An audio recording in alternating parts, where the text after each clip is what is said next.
I have one message for the Minneapolis drivers: stand your ground, right? The master bluffers, Dara Khosrowshahi, Tony West, they've bluffed many, many times. Oh, we'll pull out of California. It's all bullshit, right? They need those numbers. They need those markets.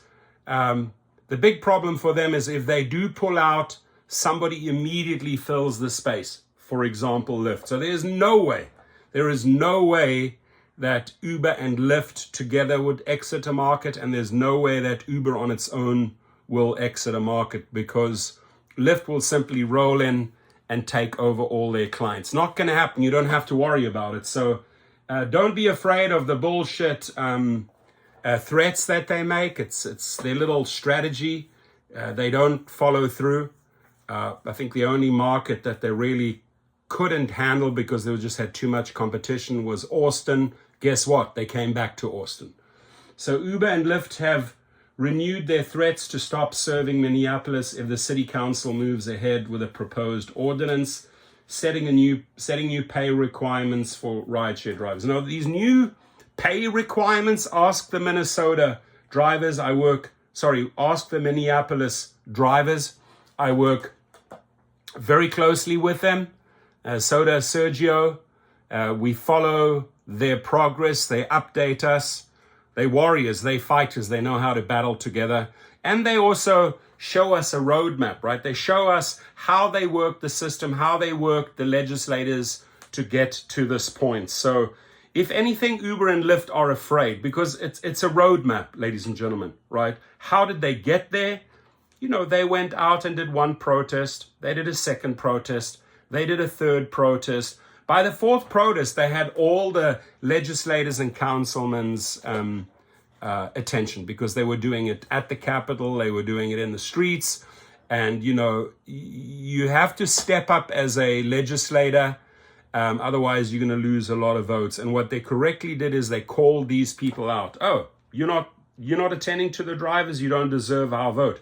Using the media, right? So this is the strategy, the pathway to get this through, these new pay requirements. And it takes a lot of work and it takes a lot of dedication. It takes a team.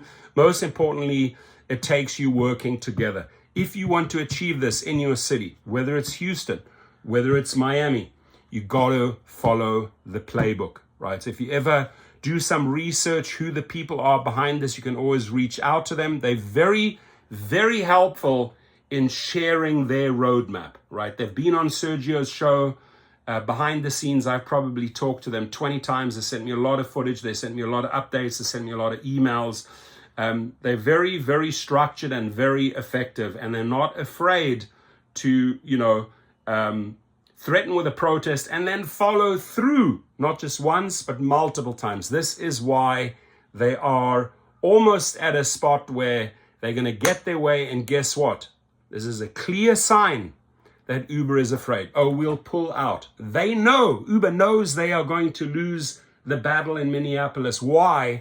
Because these people stood strong, right? They stood together and they stood strong, right? Not like the Rideshare Roach, a YouTube channel who goes and capitalizes on Valentine's Day protest, makes of it, oops, I made $900.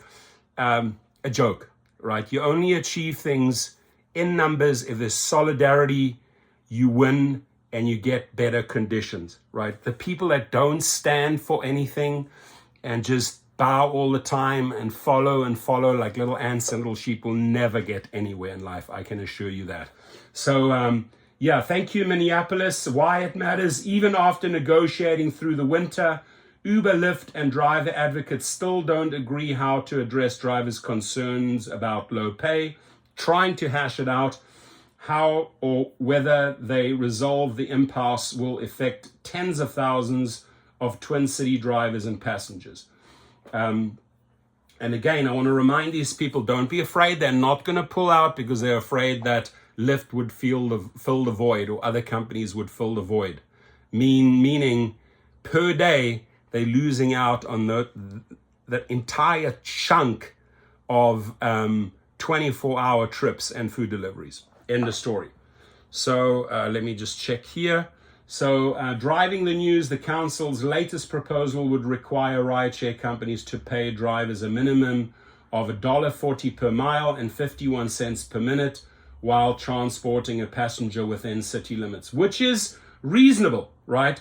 Compared to 30, 40, 60 cents in other cities. It's a joke, right? It's a joke. What they're saying on Monday, Uber representative Josh Gold told Access that would lead to much higher prices. So let me tell you a little bit about Josh Gold. Big bark, no bite. Huge bark. Boo, boo, boo. But he's not a pit bull that'll tear flesh out of your neck. No, he's too weak, right?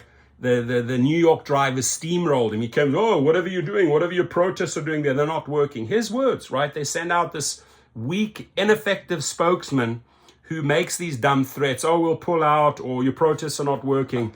But when you smack him down, when you smack down Josh Gould again and again and again, what does this guy look like? I actually got to find a picture because I brought him up so many times. I brought up this weak and ineffective spokesman so many times in my videos. I don't even know what the arsehole looks like. So let's go and see what this little freak show looks like. Where's his name? His name's Josh Gold. Certainly ain't gold. He's not even bronze. Uber. Let's see. So there he is. Josh Gold, Uber. Okay, he's hiding his face there. He's not putting a profile pace on LinkedIn. That should speak volumes, right? Chicken.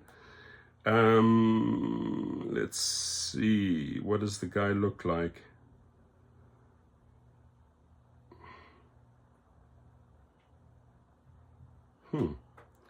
Let's see. Uber senior. There he is. So this little freak show here, right? There he is, Josh Gold, Uber. You worthless, right? And driver's not afraid of you. That we got to send that message directly to him. And if you're doing social media, call him out. If you're doing videos, call him out. He's weak and he's ineffective.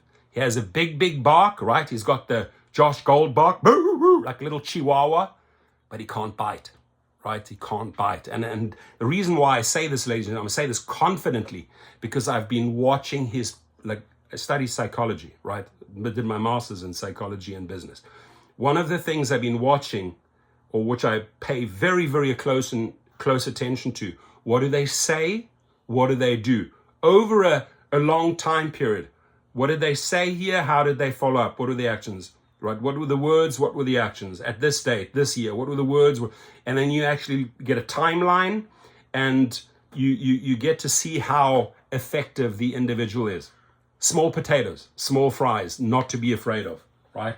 So what are they saying on Monday? Uber representative Josh Gold, like I said, told Axios that would lead to much higher prices for riders. Go ahead, let's scare the riders. That's the go-to plan. Let's get the word out. Oh, riders, your fare's going to go up. And then they freak out, right? It's so high already. And less work and pay for drivers would force the company to leave Minneapolis. Josh Gold. Here, I dedicate this one to you. If the ordinance passed, Lyft would be forced to cease operations in Minneapolis and possibly the rest of the state, according to the company statement. I don't think so. I don't know how Uber can speak on behalf of Lyft. I see an opportunity for David Risher there if Uber wants to pull out of Minneapolis. Gold added that Uber would prefer to work with state lawmakers on new rules covering all of Minnesota, not just Minneapolis. So they want to do like a sweeping deal with the legislators. Now, hang on one second, Josh Gould. Why the F are you ignoring the drivers? Why do you think you can cut a deal with the legislators who don't truly understand the business? Why are you not involving, right, the drivers in the discussions? It's a simple question. Answer that, Josh Gold, right? So flashback, the city's new rideshare proposal comes really close to numbers floated last year in legislation at both the city and state level. Both of those proposals were vetoed by that arsehole, the governor, right, in the wake of similar threats from Uber and Lyft. The other side, throughout that debate, driver advocates have maintained the companies were bluffing. They are bluffing, right? trying to shirk their duty to pay workers fairly. Drivers told us that their wages are extremely low and unreliable, their vehicle and fuel costs are high, and their families struggle to make ends meet. City Council members Jamal Osman, Robin Wonesley, and Jason Chavez wrote earlier this month, right? So thanks to those three for standing up for drivers. Of note, Major Jacob Frey has also urged the council not to act until state officials release results of their own study, which is bullshit, their own study. They are prolonging the study as long as possible, right? Delaying a vote. In February the 16th, email to the council, Frey said he was open to larger wage increases so long as the companies and services do not leave the city entirely. Zoom and Uber and Lyft have previously proposed a $1.17 per mile, 34 cents per minute pay floor. Okay, let's just take a step back here, Minneapolis. If France, and France is not a city, France is a country, and they drive in multiple cities. Let's just take Paris. If the starting point in Paris is $10 minimum per trip, you don't think they have enough wiggle room to give you what you're asking for, right? So you want to come in here and start off at $1.17 per mile and 34 cents per minute when France has already achieved a $10 minimum. Stand your ground, Twin Cities. Stand your ground, Minneapolis. Yes, but the analysis found the council's $1.40 per mile, 51 cents per minute would more fully compensate drivers for expenses like vehicle wear and tear. I would even shoot higher. I would even demand, I'd say, fuck it. That deal's off the table. We want $1.75. Shoot higher. Shoot higher. What's next? The city council will hear public testimony on its proposal on Tuesday afternoon, right?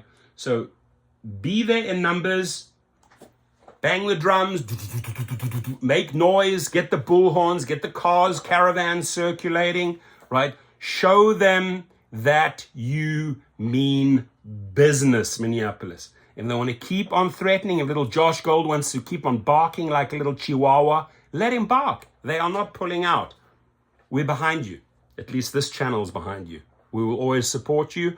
We will always circulate your news. So, drivers from around the country, the way we do this, take the video, retweet it, put it out on social media. Let's amplify the voices of all these Minneapolis drivers. We stand behind you, my friends. God bless. Please comment.